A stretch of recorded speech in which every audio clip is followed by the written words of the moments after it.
ಹೌದು ಸರ್, ಇವತ್ತು BJP ಪಕ್ಷ ಬಲವಾಗಿ ಬೆಳೆದಿದೆ. ಸಾಕಷ್ಟು ಅವಕಾಶಗಳನ್ನು ಸಾಕಷ್ಟು ಶಾಸಕರಿಗೆ ತಂದುಕೊಟ್ಟಿದೆ.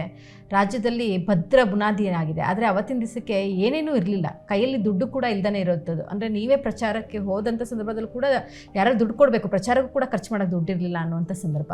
ಅಂಥ ಸಂದರ್ಭದಲ್ಲಿ ಅನಂತಕುಮಾರ್ ಅವರು ಮತ್ತು ನಿಮ್ಮ ಒಂದು ಸಹಕಾರ ಹೇಗಿತ್ತು, ಒಡನಾಟ ಹೇಗಿತ್ತು? ಆ ರೀತಿ ಎಲ್ಲ ರೀತಿಯ ಸಹಕಾರ ಅನಂತಕುಮಾರ್ ಕೊಡ್ತಾ ಇದ್ದರು. ಇವತ್ತು ನಾನು ಬಿಳಿ ಬಟ್ಟೆ ಹಾಕ್ಕೊಂಡಿದ್ರೆ ಕಾರಣ ಕೋಡೆ ಆ ಸಂಸ್ಥೆಯವರು.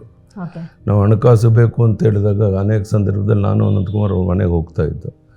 ಅವ್ರು ಒಂದು ದಿವಸ ಸಲಹೆ ಕೊಟ್ಟರು, ನೀವು ಬಂದಾಗ ಒಂದು ಯಾವುದಾದ್ರು ಒಂದೇ ಥರ ಬಟ್ಟೆ ಹಾಕೊಂಬಂದ್ರೆ ತಕ್ಷಣ ಗುರುತಿಡ್ದು ಒಳಗೆ ಕರೆಯೋಕ್ಕಾಗತ್ತೆ ಅಂತೇಳಿ. ಹಾಗಾಗಿ ಅವ್ರ ಮನೆಗೆ ಹೋಗ್ತಾ ಇದ್ದು. ಆ ಕಾಲದಲ್ಲಿ 1-2 ಲಕ್ಷ ಕೊಟ್ಟರೆ ಅದು ಕೋಟಿಗಟ್ಟಲೆ ಬೆಲೆ ಬಾಳ್ತಾ ಇತ್ತು. ಆ ರೀತಿ ಸಹಕಾರವನ್ನು ಅವ್ರು ಕೊಟ್ಟರು. ಅವರು ಹೇಳಿದ ಮೇಲೆ ನಾನು ಎಲ್ಲ ಸಂದರ್ಭದಲ್ಲೂ ವೈಟ್ ಸಫಾರಿ ಹಾಕೊಳ್ಳೋಕೆ ಶುರು ಮಾಡಿದೆ.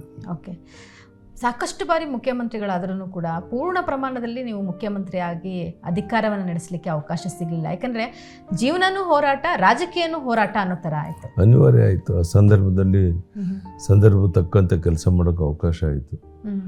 ಮುಖ್ಯಮಂತ್ರಿಯಾಗೂ ಸಹ ಒಳ್ಳೆ ಕೆಲಸ ಮಾಡೋಕ್ಕೆ ಸಾಧ್ಯ ಆಯಿತು. ಇವತ್ತೇನು ಅನೇಕ ಅಭಿವೃದ್ಧಿ ಕಾರ್ಯಗಳಾಗಿದ್ದರೆ ನನಗೆ ಈಗಲೂ ನೆನಪು ಮಾಡಿಕೊಡ್ತೇನೆ ಆ ಭಾಗ್ಯಲಕ್ಷ್ಮಿ ಯೋಜನೆ. ಇವತ್ತು ಕೋಟ್ಯಾಂತರ ಜನ ಹೆಣ್ಣು ಮಕ್ಕಳಿಗೆ ಇವತ್ತೇನಾದರೂ ಸವಲತ್ತು ಸಿಕ್ಕಿದ್ರೆ ಅವತ್ತು ನಾನು ತಂದಂಥ ಭಾಗ್ಯಲಕ್ಷ್ಮಿ ಯೋಜನೆ ಬಡವರಿಗೆ ಅನೇಕ ಅಭಿವೃದ್ಧಿ ಕಾರ್ಯಗಳು ಮಾಡುವಂಥ ಕೆಲಸ ಮಾಡೋಕ್ಕೆ ಅವಕಾಶ ಸಿಕ್ಕಿತ್ತು ನಾನು ಮುಖ್ಯಮಂತ್ರಿ ಆಗಿದ್ದ ಕಾಲದಲ್ಲಿ. ಅದನ್ನು ಸದುಪಯೋಗ ಮಾಡಿಕೊಂಡು ಜನರ ಕಲ್ಯಾಣಕ್ಕೋಸ್ಕರ ಹಗಲು ರಾತ್ರಿ ಕೆಲಸ ಮಾಡೋದು.